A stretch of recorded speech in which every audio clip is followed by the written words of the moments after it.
आज हम लोग शुरू करेंगे एम्पियर्स सर्किटल लॉ।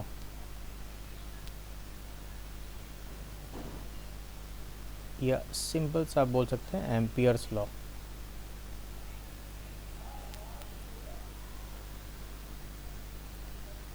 ठीक है, एम्पियर ने बायोसेवर्ट लॉ को थोड़ा सा और सिंप्लीफाई किया है, तो उन्होंने अपना एक लॉ दिया है मैग्नेटिक फील्ड फाइंड आउट करने के लिए। वो लॉ क्या है देखिए, समझिए। ठीक है, अब इन्होंने क्या बताया देखिए, पहले तो इनकी डेफिनेशन देखिए। तो चलिए सबसे पहले इसमें देखते हैं डेफिनेशन में क्या है। देखिए इन्होंने कहा है line integral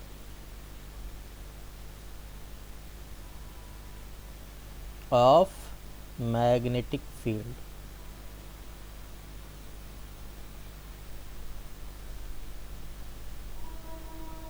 is equal to mu naught times the current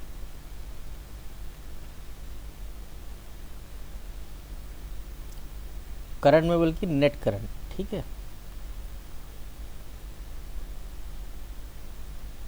net current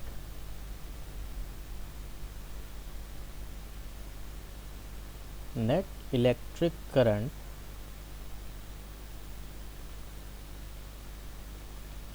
threading to the loop.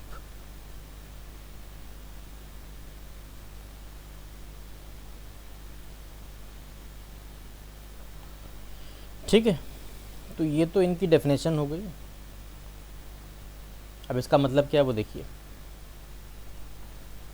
जैसे हमारे पास किसी कंडक्टर में करंट जा रहा है, मान लिया करंट जा रहा है आई, तो हम लोग जानते हैं कि इस कंडक्टर के सराउंडिंग्स में इस तरह से मैग्नेटिक फील्ड बन जाएगी। यूँ ये मैग्नेटिक फील्ड बन जाएगी, इस तरीके से कॉन्सेंट्रिक सर्कल बन जाएंगे। ये हम लोग पढ़ चुके हैं ऑलरेडी। बहुत सारे कॉन्सेंट्रिक सर्कल जितने भी आप सोच सकते हैं सब बन जाएंगे। अब मान लिया हमको इस लोकेशन पे यहाँ पर एक मैग्नेटिक फील्ड कितनी होगी वो फाइंड आउट करनी है, जिसकी इसकी यहाँ से रेडियस जो है वो आर है। ठीक है, ये फाइंड आउट हमको करना है, ये पी पॉइंट है। तो हमको ये पता होना चाहिए सबसे पहले कि इस वायर की मैग्नेटिक फील्ड कैसी है। ठीक है, सबसे पहली बात तो ये क्लोज्ड लूप बनाती है। कौन? Magnetic field. तो मैग्नेटिक फील्ड की प्रॉपर्टी क्या होती है कि हमेशा बनाती है क्लोज्ड लूप, कहीं से भी ओपन नहीं होता। तो इस तरीके से क्लोज्ड लूप बन रहे हैं। अब इस सिंगल वायर के लिए ये सर्कल्स बनते हैं, अलग अलग प्रॉपर्टीज़, अलग अलग लूप्स बन सकते हैं अलग अलग शेप्स के लिए। तो यहाँ पे सिंगल वायर, तो इसलिए हमारे पास क्या बन गया है, कॉन्सेंट्रिक सर्कल बन गया है। तो फिलहाल के लिए सर्कल बने हुए हैं। अब ये जो सर्कल्स बने हुए, कॉन्सेंट्रिक सर्कल्स बने हुए हैं, हमको यहाँ पर देखना है कि मैग्नेटिक फील्ड कैसी है।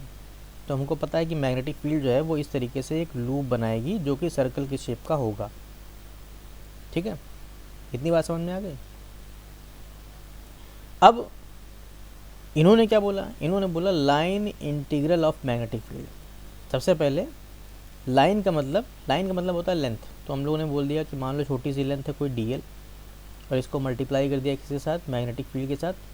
तो ये जो बन गया है लाइन का मल्टीप्लाई किसके साथ हुआ, मैग्नेटिक फील्ड के साथ। तो line multiplied with magnetic field, और इंटीग्रल का मतलब होता है इंटीग्रेशन। तो इंटीग्रेशन कर दिया। अब ये जो लिखा हुआ है इसको बोलते हैं line integral of magnetic field. बस सिंपल सा ये लाइन, dl मतलब लाइन, लाइन मतलब लेंथ, इंटीग्रल ऑफ, इंटीग्रेशन का साइन किसके साथ, मैग्नेटिक फील्ड के साथ। तो this is B dot D L, और इसका ये इंटीग्रेशन। और यहाँ पे हमने लगा दिया एक सर्कल। ये जो सर्कल बनाया है ये एक्चुअल में सर्कल नहीं है, ये होता है लूप। इसका मतलब होता है क्लोज्ड लूप। ठीक है, तो ये क्लोज्ड लूप होता है। This line integral must be equal to mu naught times of current. अब करंट के बारे में देखिए क्या लिखा हुआ है, net electric current threading to the loop, जो भी लूप होगा उस लूप के अंदर से जितना करंट फ्लो हो रहा है उस करंट की बात की जा रही है बस। लूप के बाहर से कितना करंट जा रहा है वो उससे हमको कोई मतलब नहीं। जैसे गॉस थ्योरम में आप लोगों ने पढ़ा था कि इलेक्ट्रिक फील्ड हमको निकालनी अगर है तो जितनी सरफेस से क्रॉस होके जा रही होती है इलेक्ट्रिक फील्ड, हमको सिर्फ उससे मतलब होता है। सरफेस के बाहर जो इलेक्ट्रिक फील्ड होती है हमको इससे मतलब नहीं होता। यानी सरफेस के अंदर जो चार्ज होता है हमको सिर्फ उसी से मतलब होता है, बाहर जो चार्ज है हमको इससे मतलब नहीं है। गॉस थ्योरम थी। यहाँ पे क्या है, लूप के अंदर से जो करंट जा रहा होगा हमको सिर्फ उससे मतलब है, लूप के बाहर जो करंट होगा हमको उससे कोई मतलब नहीं है। अब इन्होंने क्या बोला, उन्होंने बोला कि देखो भाई एक लूप लेना है आपको, कंडीशन ये है कि वो लूप क्लोज होना चाहिए, लिखा हुआ है। अब लूप क्लोज होना चाहिए तो हमारे लिए सबसे अच्छा लूप कौन सा होता है? हमारे लिए सबसे अच्छा लूप होता है खुद की जो मैग्नेटिक फील्ड होती है वो खुद एक क्लोज लूप होता है।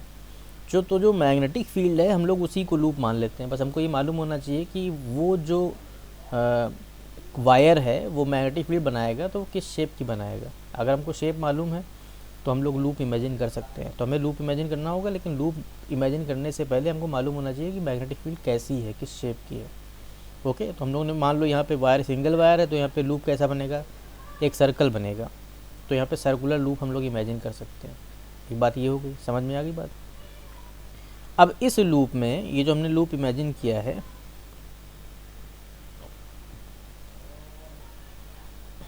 ये जो लूप इमेजिन किया है ये वाला,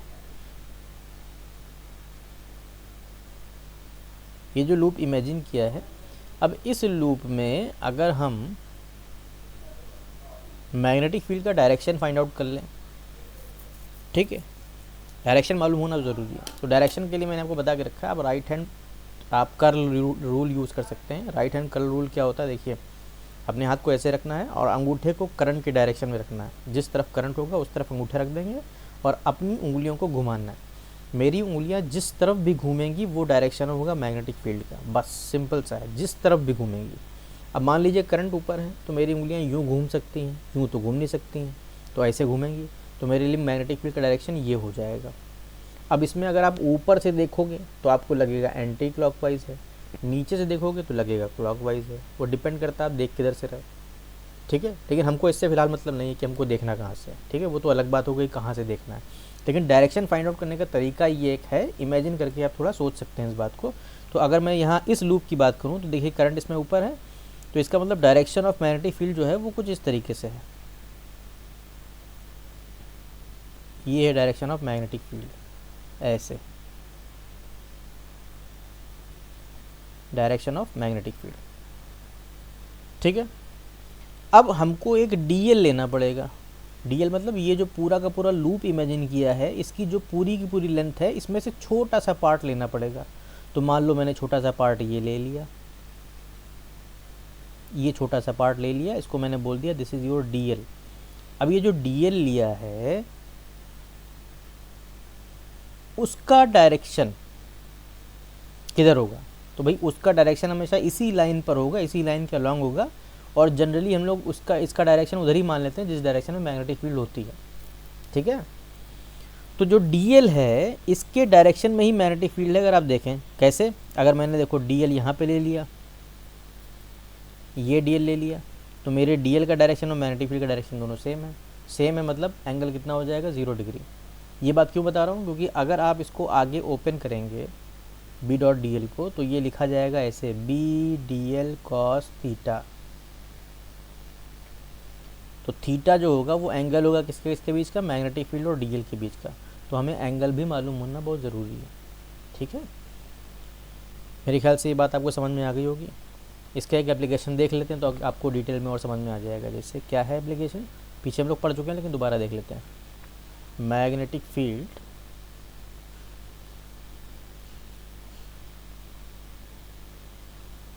due to infinite current carrying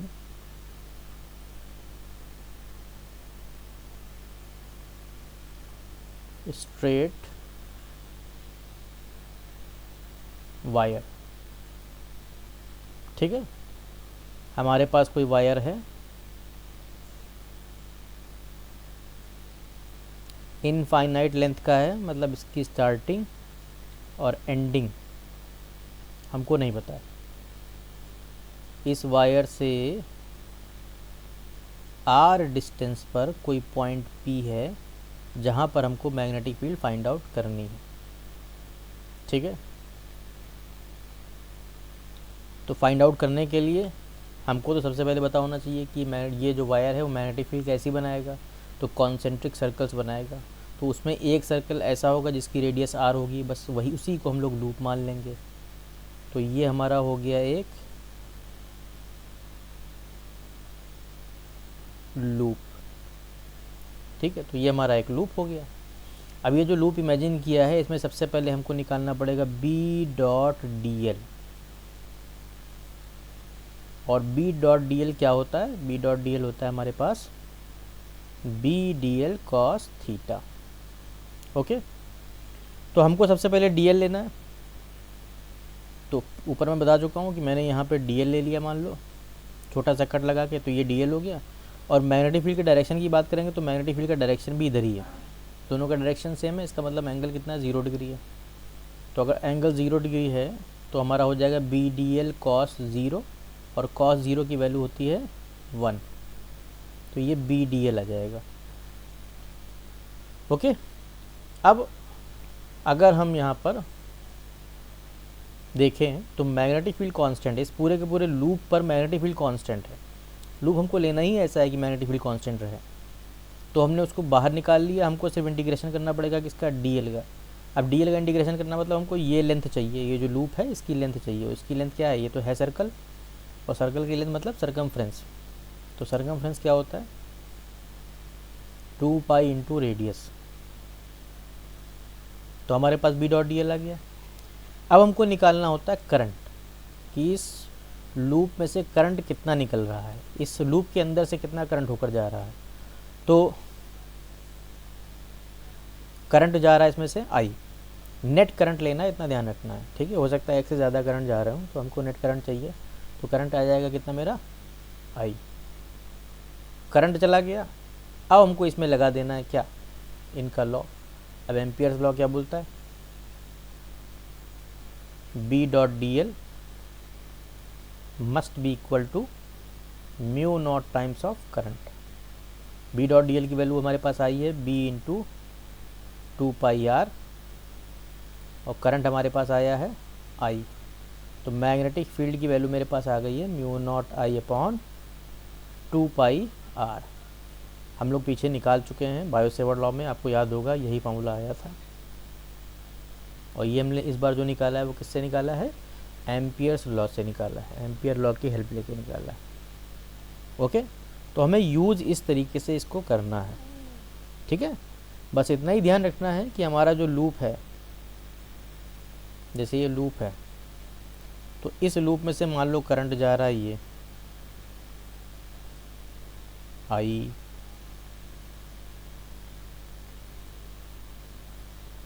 current आ रहा है मान लो वापस 2i, फिर करंट जा रहा है मान लो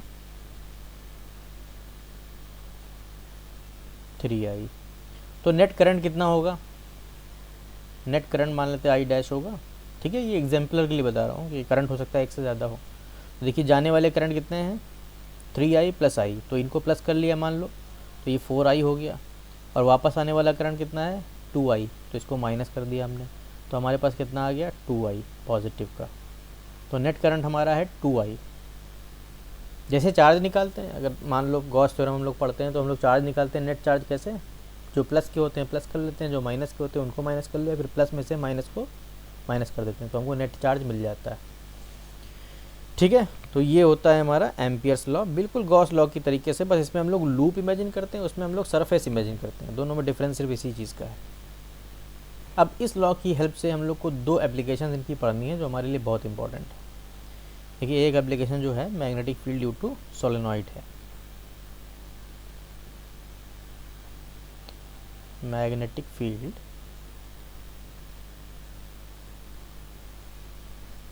ड्यू टू सोलेनॉइड।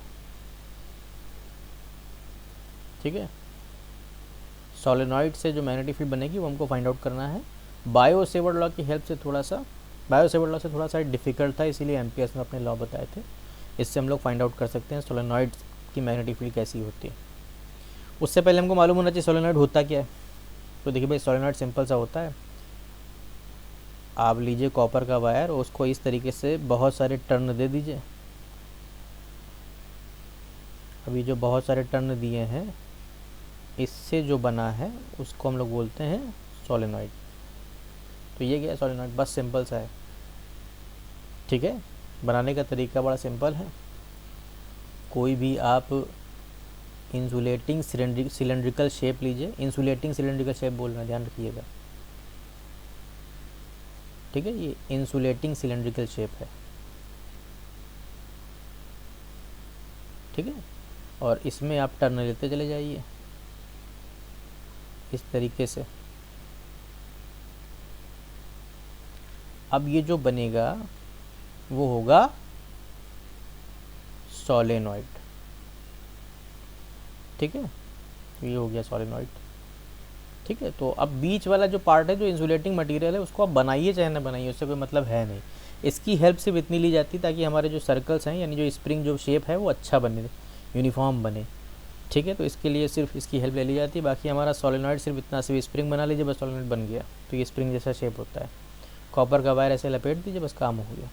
अब अगर आपने कॉपर का वायर ऐसे लपेट दिया है, ठीक है, तो इसमें दो बातें पहले समझिए। पहली बात तो इसके पास ये एक लेंथ है, और इसके पास ये जो लूप है, इसके पास अपना एक क्रॉस सेक्शन एरिया होता है ए। ठीक है, तीसरी चीज़ इसके पास प्रॉपर्टी होती है कैपिटल एन, जिसको हम लोग बोलते हैं नंबर ऑफ टर्न्स। ठीक है, फिर इसमें एक प्रॉपर्टी होती है जो हमारे लिए सबसे ज़्यादा यूज होगी, जिसको बोलते हैं स्मॉल एन। स्मॉल एन का मतलब होता है number of turns per unit length. ठीक है, जिसको हम लोग बोलते हैं टर्न डेंसिटी। ठीक है, टर्न डेंसिटी। स्मॉल एन आपको याद रखना क्योंकि बहुत ज़्यादा यूज होगा।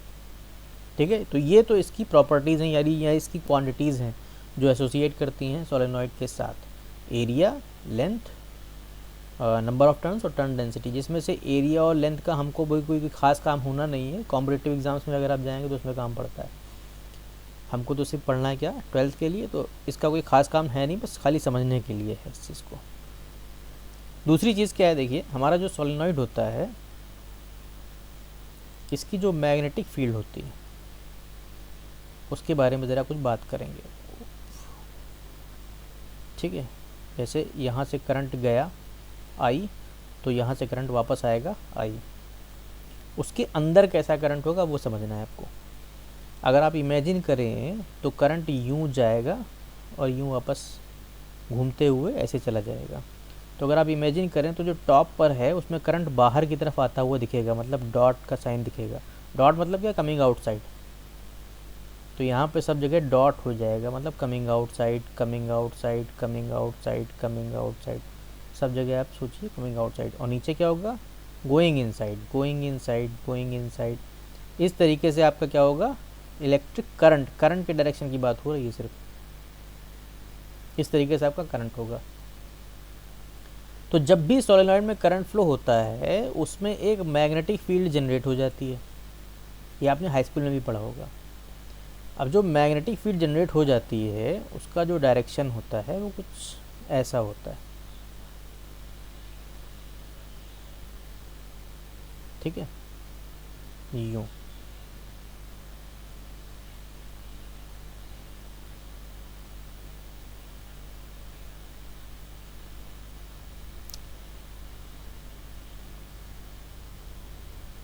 ठीक है, देखिए इसमें जो बताना चाह रहे हैं वो समझिएगा खाली।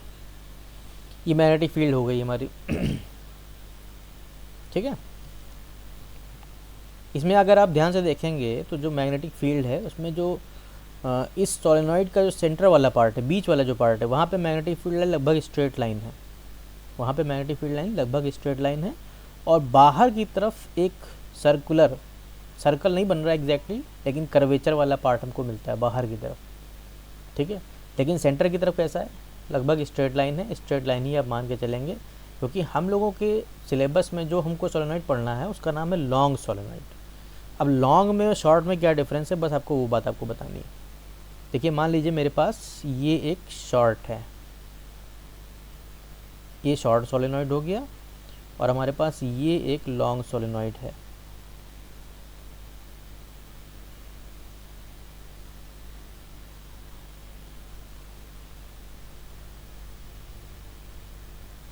कोई सोलेनॉइड लॉन्ग है शॉर्ट है, कैसे पता चलता है? तो अगर किसी भी सोलेनॉइड का एरिया ऑफ क्रॉस सेक्शन उसकी लेंथ के बराबर है या छोटा है, यानी एरिया ऑफ क्रॉस सेक्शन बड़ा है या बराबर है किसके, लेंथ के, तो वो आपका शॉर्ट सोलेनॉइड होता है, शॉर्ट सोलेनॉइड होता है। और अगर किसी भी सोलेनॉइड का एरिया ऑफ क्रॉस सेक्शन उसकी लेंथ से छोटा है, area of cross section length से छोटा है, तो उसको हम लोग बोलते हैं लॉन्ग सोलेनॉइड। तो ये लॉन्ग सोलेनॉइड है।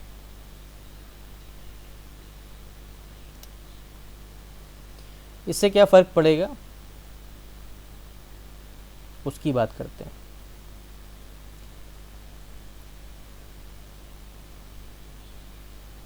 ठीक है, देखिए इसकी जो मैग्नेटिक फील्ड लाइन है वो ऐसी होगी,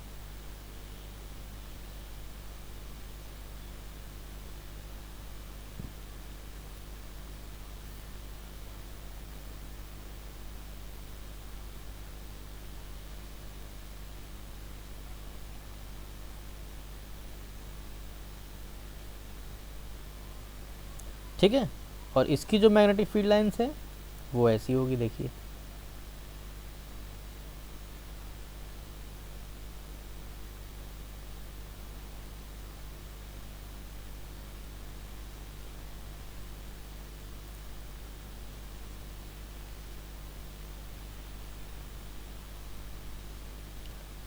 मुझे लगता है अब आपको कुछ समझ में आ रहा होगा कि दोनों में क्या डिफरेंस है।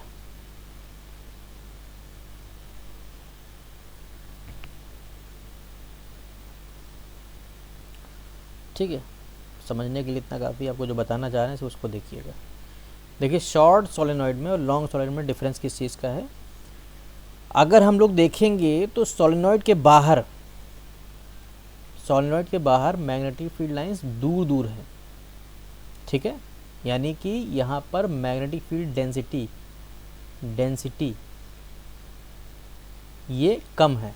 ठीक है, मैग्नेटिक फील्ड लाइंस दूर दूर हैं, मतलब डेंसिटी कम है, और सेंटर में पास पास है। यहाँ पे भी यही है, यहाँ पे भी यही है, बस डिफरेंस इस चीज़ का है, लॉन्ग सोलेनॉइड में मैग्नेटिक फील्ड लाइंस इतनी ज़्यादा दूर दूर होती हैं कि हम आउटसाइड सोलेनॉइड मैग्नेटिक फील्ड को मान लेते हैं ज़ीरो। ठीक है, बस इस चीज़ का डिफरेंस है। लॉन्ग सोलेनॉइड में हम लोग सोलेनॉइड के बाहर, सोलेनॉइड के सेंटर के बाहर जो भी मैग्नेटिक फील्ड लाइंस होती हैं वो इतनी दूर दूर होती हैं, वो इतनी वीक होती हैं कि हम मैग्नेटिक फील्ड डेंसिटी को मान लेते हैं ज़ीरो। शॉर्ट सोलेनॉइड में ऐसा नहीं कर सकते, क्योंकि वहाँ पर इंटेंसिटी होती है, दूर दूर होती है, लेकिन फिर भी उनका इफेक्ट होता है, क्योंकि वो इतनी दूर नहीं होती जितनी दूर इसमें है। ठीक है, तो हमारे सिलेबस में क्या है, लॉन्ग सोलेनॉइड है। इतनी बात मुझे लगता है आपको समझ में आ गई होगी। ठीक है, इतनी बात समझ में आ गई है, तो अब अपने पार्ट को शुरू करते हैं। हम क्या बताना चाह रहे थे, ये है हमारा सोलेनॉइड, लॉन्ग सोलेनॉइड है। मैग्नेटिक फील्ड लाइन सब नहीं बनाएंगे, आपको समझ में आ गई होगी बात। इसमें करंट यूँ जा रहा है आई, और यूँ वापस आ रहा है आई। तो अगर यहाँ ध्यान से देखेंगे तो यहाँ पे डॉट हो रहा है सब जगह, मतलब करंट कमिंग आउटसाइड हो रहा है,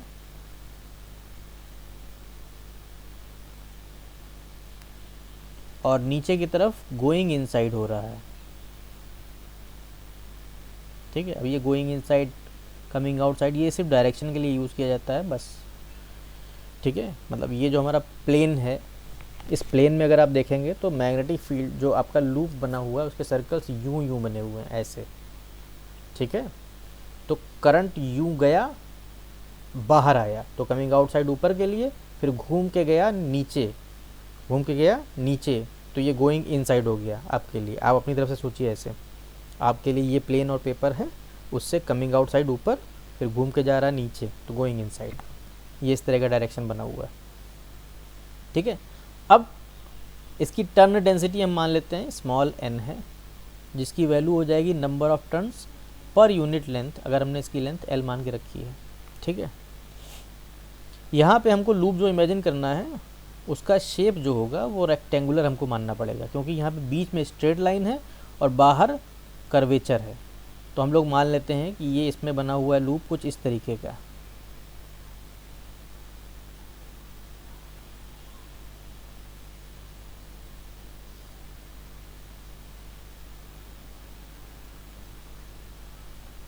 ठीक है।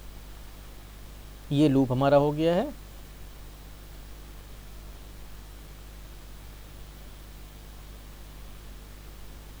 ए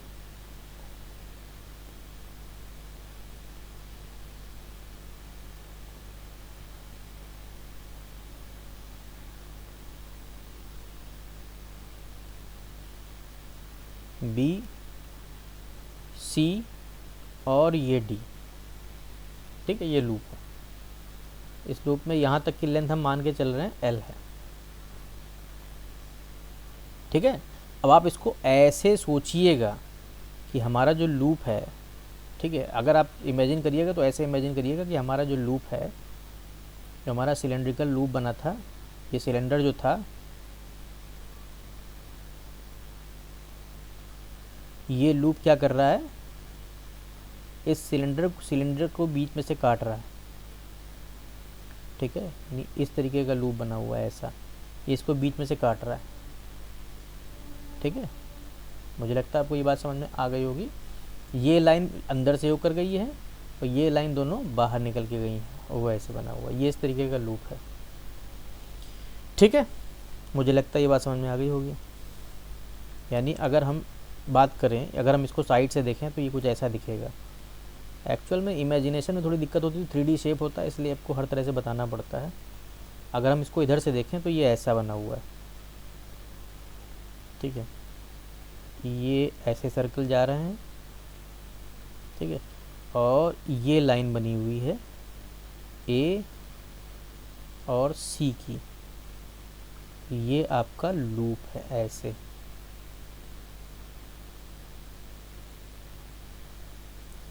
ठीक है। और ये जितने भी लूप हैं ऐसे सारे कई जा रहे हैं, और आपको सिर्फ अगर इधर से देखेंगे तो सिर्फ ए सी लाइन दिखेगी, बाकी ये ए के बाद बी आ गया, फिर सी आ गया, फिर ये सॉरी डी है, तो आपको ए डी दिखेगा। इधर से देखने में आपको सिर्फ ए डी दिखेगा। ये ऐसा बना हुआ है, ओके। अब मुझे लगता है काफ़ी हो गया, समझ में आ गया होगा ये बात। आगे देखते हैं। देखिए हमें निकालना है बी डॉट डी एल। अब यहाँ पे जो हमने लूप इमेजिन किया है वो यूनिफॉर्म नहीं है, अलग अलग लाइनों में अलग अलग है। यानी ए डी अलग है, ए बी अलग है, बी सी अलग है, सी डी अलग है। तो हमको इसको ब्रेक करना पड़ेगा। ये जो लिखा हुआ है बी डॉट डी एल, आगे ये सर्कल बना हुआ है, इसको ब्रेक करना पड़ेगा। और ब्रेक करके ऐसे लिखेंगे, ए से बी तक बी डॉट डी एल निकाल लेंगे पहले, प्लस बी से सी तक निकाल लेंगे बी डॉट डी एल,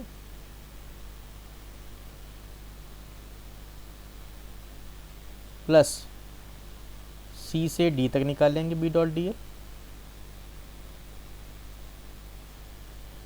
और लास्ट में डी से ए तक निकाल लेंगे बी डॉट डी एल, ठीक है। अब देखिए मैंने ए से स्टार्ट किया था और ए पर पहुंच गया, लूप कंप्लीट हो गया हमारा। अलग अलग करके निकाल रहे हैं लूप को। अब ज़रा सोचिए, ए से बी तक के बारे में पहले सोचना है तुम्हें। ए से बी जो है वो लाइन कहाँ है, आउटसाइड है। तो अगर आउटसाइड है तो यहाँ पे मैग्नेटिक फील्ड को हम लोग क्या मान लेते हैं, ज़ीरो। तो यहाँ पे तो मैग्नेटिक फील्ड को ही ज़ीरो मान लिया, क्योंकि ये लॉन्ग सॉलिनॉइड है, अभी आपको बताया था। बी से सी तक में अगर आप देखेंगे तो हमारा जो डी एल है वो ये हो गया, ये लेंथ जो है वो डी एल है। और यहाँ पे जो मैग्नेटिक फील्ड लाइन है, हम लोग मैग्नेटिक फील्ड कहाँ मान रहे हैं, सिर्फ एक्सिस पर ही तो मान रहे हैं। इस पर सेंटर से जो होकर लाइन जा रही है उसी पर तो मैग्नेटिक फील्ड मान रहे हैं। तो मैग्नेटिक फील्ड हमारी नीचे की तरफ होगी, ऐसे होगी या ऐसे होगी, जिधर भी होगी देख लेंगे बाद में, ऐसे होगी। और लूप हमारी जो लेंथ है लूप की वो ये है। इसका मतलब एंगल कितना बन रहा है इन दोनों के बीच में, 90 डिग्री। तो हम यहाँ पे theta is equal to 90 degree लिख लेंगे। इसी तरीके से फिर DC को अगर देखेंगे तो हमारा DC ये है, ठीक है, CD हमारा ये है, और मैग्नेटिक फील्ड लाइन और CD यानी DL हमारा दोनों सेम डायरेक्शन में है, तो यहाँ पे ये हो जाएगा 0 डिग्री। फिर AB को देखेंगे, AD को देखेंगे, अगर A से D को देखेंगे अगर, तो A से D तक हमारा DL ये लेंथ है और मैग्नेटिक फील्ड ये लेंथ है, इसका मतलब एंगल कितना बन रहा है 90 डिग्री। तो यहाँ पे फिर से हमारा जो एंगल हो गया है वो 90 डिग्री हो गया, ठीक है। जहाँ जहाँ भी एंगल 90 डिग्री बना है वो 0 हो जाएगा, क्योंकि cos 90 की वैल्यू 0 होती है। भाई BDL cos थीटा लिखेंगे ना तो cos 90 लिखा जाएगा, cos 90 की वैल्यू क्या होती है 0, तो ये 0 हो जाएगा, ये 0 हो जाएगा, उसमें तो मैग्नेटिक फील्ड को हमने 0 माना ही है, तो वो 0 हो गया। हमारे पास बचेगा क्या, सिर्फ ये बचेगा DC वाला पार्ट, BDL cos 0, CD वाला पार्ट है ये, और ये हो गया है हमारे पास BDL, ठीक है। अब मैग्नेटिक फील्ड को तो हम कांस्टेंट मान के चल रहे हैं, तो मैग्नेटिक फील्ड क्या हो जाएगी, बाहर आ जाएगी। हमको इंटीग्रेशन करना पड़ेगा किसका, DL का। DL मतलब ये जो DC है इसकी लेंथ, और इसकी लेंथ हमने क्या मानी हुई है L, तो अगर DL का अब इंटीग्रेशन करेंगे तो क्या आ जाएगा, पूरी लेंथ आ जाएगी। तो लेंथ क्या हो गई इसकी L, तो हमारे पास ये आ गया BL। तो इसका मतलब B.DL हमारा क्या आया हुआ है BL। अब हमें सिर्फ निकालना है इलेक्ट्रिक करंट, करंट कितना लूप से थ्रेड कर रहा है, कितना निकल रहा है, तो करंट हमको चाहिए। अब करंट के लिए आपको दिमाग लगाना पड़ेगा, क्यों, क्योंकि देखिए यहाँ से मैंने कहा था कि यहाँ से अगर आप देखेंगे तो आपको दिखेगा कि ये AD एक लाइन है, ये AD एक्चुअल में लाइन क्या है, ये एक लूप है, ये लूप है हमारा, और इस लूप में से देखिए ये करंट थ्रेड कर रहा है, ऊपर जा रहा है, ये करंट थ्रेड कर रहा है, और ऐसे कितने थ्रेड हैं जो ऊपर जा रहे हैं, ऐसे कितने लूप हैं जो ऊपर की तरफ जा रहे हैं। तो आप कहेंगे ऐसे तो कई सारे हो सकते हैं, तो कई सारों के लिए हमने बोला है नंबर ऑफ लूप कितने हैं, N मान लीजिए। तो नंबर ऑफ लूप्स के हमने कितने मान लिए, N जा रहे हैं इसके अंदर से। तो अगर आप नंबर ऑफ लूप N मान रहे हैं तो एक लूप से करंट I जा रहा है, तो नंबर ऑफ N लूप अगर हैं तो NI करंट जाएगा, बस N टाइम्स I हो जाएगा। लेकिन हम लोग N में कभी लिखते नहीं, हम लोग डेंसिटी के फॉर्मेट में लिखते हैं। तो डेंसिटी के फॉर्मेट में कैसे लिखोगे, turn density is equal to number of turns per unit length. तो number of turns is equal to कितना हो जाएगा, स्मॉल n इंटू L। तो हमको n की जगह पे ये लिखना है टर्न डेंसिटी के रिस्पेक्ट में, n इंटू L, और ये क्या है I। अब करंट आ गया हमारा, ये है करंट। अब करंट आ गया है तो हम सीधे सीधे लगा देंगे फार्मूला, क्या है B.DL is equal to mu naught times of current, और इसकी वैल्यू कितनी आई है B इंटू L, और करंट हमने कितना निकाला हुआ है N into L into I। L से L हमारा कैंसिल हो गया, हमारे पास मैग्नेटिक फील्ड की वैल्यू आ गई है mu naught NI। Formula important है, आपको याद भी रखना है, डेरिवेशन भी याद रखना है, ठीक है। अब इसके फॉर्मूले में देखो क्या आया है, म्यू नॉट आया है, टर्न डेंसिटी आई है, I आया है। इसका मतलब सोलेनॉइड की जो मैग्नेटिक फील्ड है वो किन किन बातों पे डिपेंड करती है, तो पहली है स्मॉल n पर, यानी टर्न डेंसिटी पर। जितने ज़्यादा नंबर ऑफ टर्न्स होंगे बिना लेंथ को बढ़ाए, ठीक है, यानी टर्न डेंसिटी को अगर हम बढ़ा देंगे तो मैग्नेटिक फील्ड स्ट्रांग हो जाएगी एक्सेस में। करंट की वैल्यू को बढ़ा देंगे तो मैग्नेटिक फील्ड स्ट्रांग हो जाएगी। और एक म्यू नॉट आया है, म्यू नॉट का मतलब होता है बीच का मीडियम, जो सेंटर है उसका मीडियम। अब इसके मीडियम को अगर हम बढ़ा देंगे, मीडियम को चेंज कर देंगे तो हमारी मैग्नेटिक फील्ड स्ट्रांग हो जाएगी। अब मीडियम कैसे चेंज कर सकते हैं भाई, जो हमारा कोर था जिसको हमने बोला था इंसुलेटिंग मटेरियल, उसकी जगह पे अगर हमने कोई लगा दिया मेटल, ठीक है, मेटल में जैसे हमने लगा दिया इसकी जगह पर स्टील, तो मैग्नेटिक फील्ड स्ट्रांग हो जाएगी और भी ज़्यादा, ठीक है। क्यों स्ट्रांग हो जाएगी, आगे चैप्टर आएगा मैग्नेटिक प्रॉपर्टीज़ ऑफ मटेरियल, उसमें देख लेंगे। लेकिन स्ट्रांग हो जाएगी क्योंकि उसकी परमेबिलिटी बढ़ा देगा वो, ठीक है, उसकी परमेबिलिटी बढ़ा देगा तो मैग्नेटिक फील्ड और स्ट्रांग हो जाएगी। नेक्स्ट हमारा जो है वो है magnetic field due to toroid.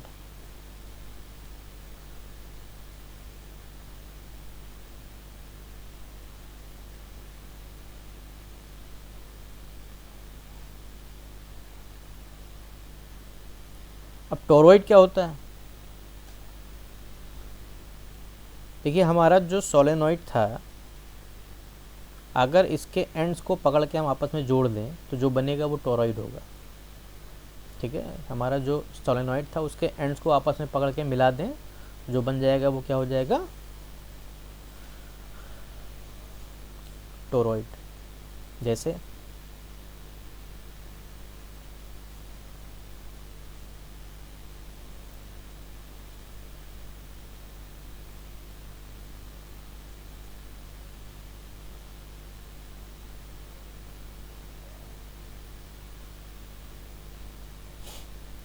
ठीक है, देखिए जैसे मैंने ऐसे बना लिया इसको,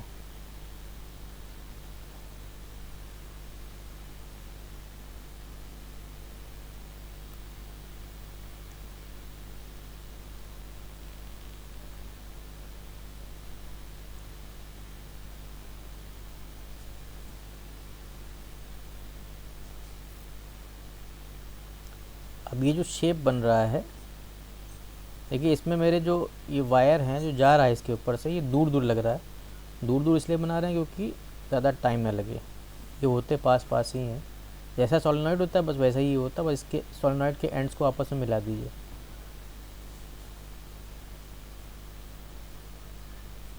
अब ये जो बना है ये आपका टोरॉइड है। ठीक है, अब इस टोरॉइड में हम ध्यान दें, अगर करंट अगर जाएगा आई तो वापस आएगा आई। तो ये आई जब जाएगा तो यहाँ पर आई हो जाएगा गोइंग इनसाइड, फिर यहाँ से घूम के वापस आ जाएगा तो यहाँ पे हो जाएगा कमिंग आउटसाइड। फिर इसी तरीके से यहाँ पर going inside, going inside, going inside, going inside, going inside. तो यहाँ पे करंट कैसा दिखेगा? Going inside. आप आगे का खुद करके देख सकते हैं, सब गोइंग इनसाइड होगा। और इस जगह पर कमिंग आउटसाइड, कमिंग आउटसाइड, यहाँ पे कमिंग आउटसाइड। ठीक है, इस तरीके से करंट का डायरेक्शन होगा। ओके, ये सब जगह डॉट है।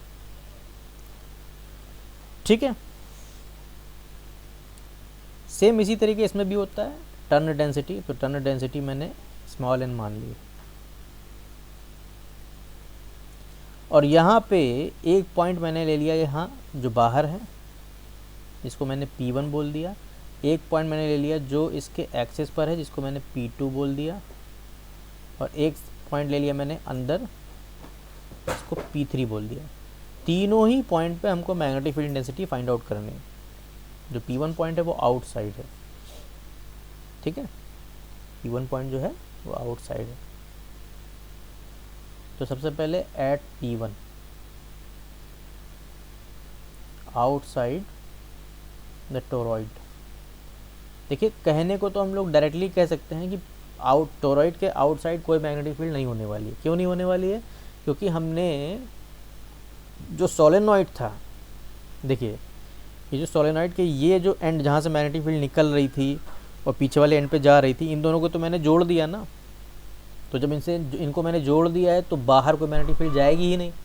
तो इसका मतलब मैग्नेटिक फील्ड आउटसाइड क्या आनी चाहिए? ज़ीरो आनी चाहिए। तो इसमें भी ज़ीरो आएगी, लेकिन हमको प्रूफ करना पड़ेगा मैथमेटिक्स लगा के कि हाँ ज़ीरो आएगी कि नहीं आएगी।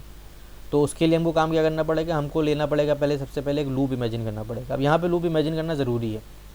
हालांकि यहाँ पे कुछ भी कोई भी मैग्नेटिक फील्ड नहीं होगी, लेकिन वो लूप हम लोग खुद से इमेजिन कर लेंगे। मान लेंगे कोई सर्कल है ऐसा, ये हमने मान लिया क्या?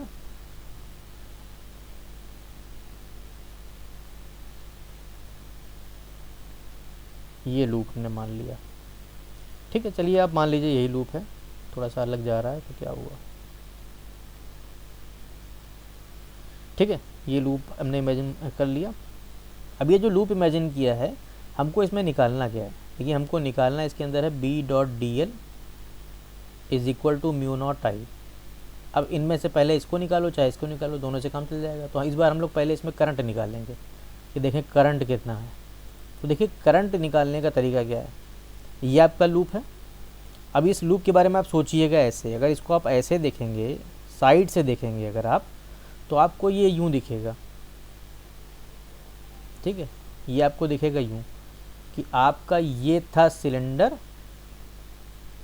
और इसमें ये वायर ऐसे जा रहा है यूं, ठीक है, पूरा नहीं बना रहे, सिर्फ इतना बना रहे हैं। और ये हो गया हमारा जो सर्कुलर लूप बना है, उस सर्कुलर लूप की ये लाइन हो गई, एक लाइन बना दे रहा हूँ, ठीक है, ये सर्कुलर लूप की लाइन हो गई ऐसे, ठीक है, बाहर से है लूप, ठीक है, वो ये लाइन हो गई। अब बताना क्या चाहते हैं हम, देखिए इस लूप में जो करंट है अगर इन साइड जा रहा है, मतलब ऊपर की तरफ जा रहा है ऐसे, अगर यहाँ से आप देखिए तो ऊपर की तरफ जा रहा है, ठीक है, तो पीछे का हिस्सा जो होगा इसका, जो पीछे वाला पार्ट होगा वो तो दिख नहीं रहा है, वहाँ से करंट नीचे भी तो आ रहा होगा, पीछे वाला पार्ट तो दिख नहीं रहा, वहाँ से करंट नीचे भी तो आ रहा होगा। तो जितना करंट इसमें ऊपर जा रहा है, जितना करंट इस लूप में ऊपर जा रहा है, उतना ही करंट नीचे भी जा रहा है। तो नेट करंट इसमें क्या आ रहा है, ज़ीरो।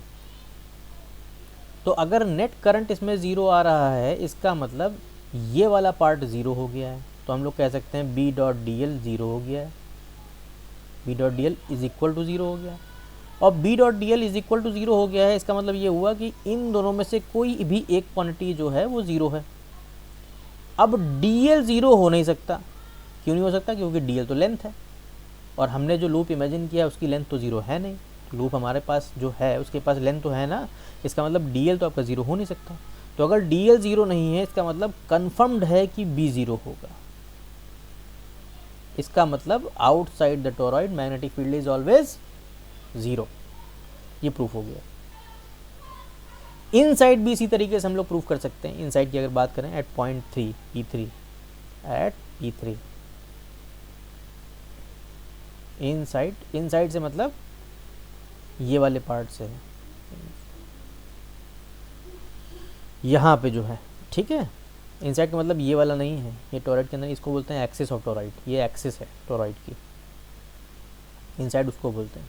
तो इनसाइड भी सबसे पहले हम लोग क्या निकाल सकते हैं, देखिए भाई इनसाइड हमको निकालना है तो हमको निकालना पड़ेगा करंट ही, ठीक है, और निकालने के लिए सिंपल तरीका है, सबसे पहले तो लूप इमेजिन करना पड़ेगा। तो हमारा जो ये वाला जो पॉइंट है, यहाँ से हमने अगर एक इमेजिन कर लिया लूप यूँ, तो अगर आप इस लूप में देखिए, इस लूप के अंदर तो कोई करंट ही नहीं जा रहा, इस लूप के अंदर से कोई करंट आ ही नहीं रहा, तो देयर इज़ नो करंट। तो अगर करंट नहीं है तो सेम कंसेप्ट इसमें भी लग जाएगा, कौन सा, B dot D L is equal to zero. अब डी एल तो ज़ीरो है नहीं, क्योंकि वो तो हमने माना हुआ है लूप, तो उसकी लेंथ तो ज़ीरो होगी नहीं, तो इसका मतलब कौन ज़ीरो है, मैग्नेटिक फील्ड ज़ीरो है। तो इसका मतलब आउटसाइड और इनसाइड दोनों जगह ज़ीरो आ गया। तो कहाँ पे मैग्नेटिक फील्ड आएगी, भाई एक्सिस पे आएगी, जाहिर सी बात है। तो ये हमारी एक्सिस है, यहाँ पे मैग्नेटिक फील्ड आएगी। अब इसको निकाल के देखना पड़ेगा हमको। इसको निकाल के देखने के लिए हमको सबसे पहले लूप इमेजिन करना पड़ेगा। ये हमारा लूप है, मान लेते हैं, इसको डॉटेड बना देते हैं ताकि याद रहे, ये हमारा लूप है।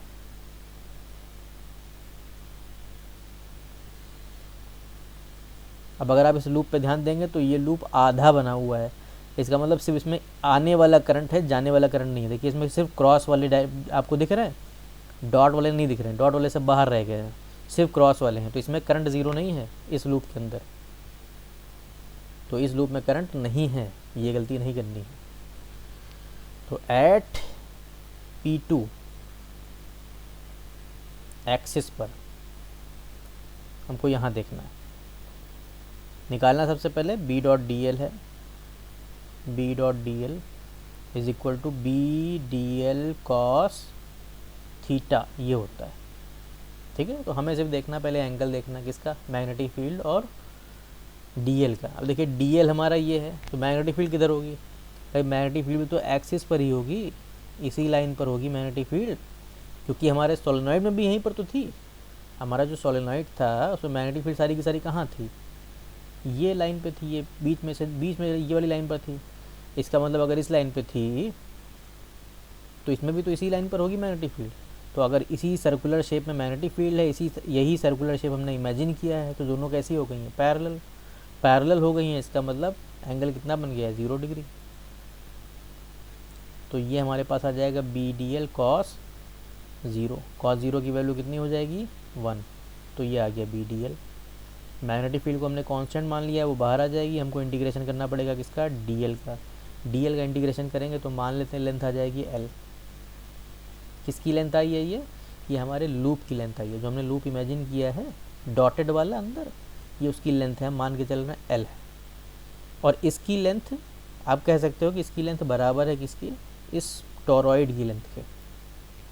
ठीक है, तो आपके लिए फ़ायदा रहेगा आगे समझने के लिए ये बात को।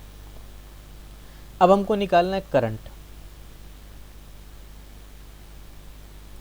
करंट अगर मान लेते हैं इस लूप के अंदर से नंबर ऑफ टर्न्स n जा रहे हैं तो करंट जा रहा होगा ni। अब हम लोग कैपिटल n में तो कुछ लिखते नहीं, हम लोग टर्न डेंसिटी यानी स्मॉल n में लिखते हैं। तो स्मॉल n क्या होगा, number of turns per unit length. तो capital N is equal to small n into L हो जाएगा। तो करंट हमारे पास क्या आ जाएगा, n into L I, current आ गया। अब सेम वही B dot D L is equal to mu naught times of current हमको लिखना है।